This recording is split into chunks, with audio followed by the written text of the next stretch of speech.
I've told people about this, they're like, "Oh, you're," and that's what the thing is. When I came across the both of you, I had no idea about like the restaurant or the chef. Like it was just your podcast, like Super Mama's podcast. Like it was. I want to dive into that because for me, it resonated with me. They've been doing this for years, by the way. Like 2015, right? The podcast. 2015. So over 300 episodes of like, I mean, you all talk about so many things, and I think that that's so great about.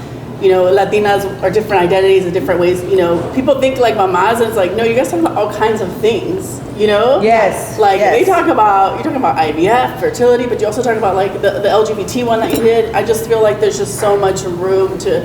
There's just like the multi-dimensions that we have. It really can. It really resonated with me, and I just want to know like how does this start? Like this mission to be like, let's do this podcast like between two of you. Yeah. It was like very, I'm gonna say like selfish motives, you know. Okay. We felt very lonely. I felt very lonely. I became a mom, and I as many of the people that have followed from us know that the reason why we started this was because I went into a very deep postpartum depression, and I felt very lonely, and I felt very isolated, and I also felt very inadequate. Like I was very like constantly questioning myself. I'm like, oh my God, I'm not a good mother, I'm not a good mom, I'm not a good woman. Like I'm supposed to be born to do this, you know?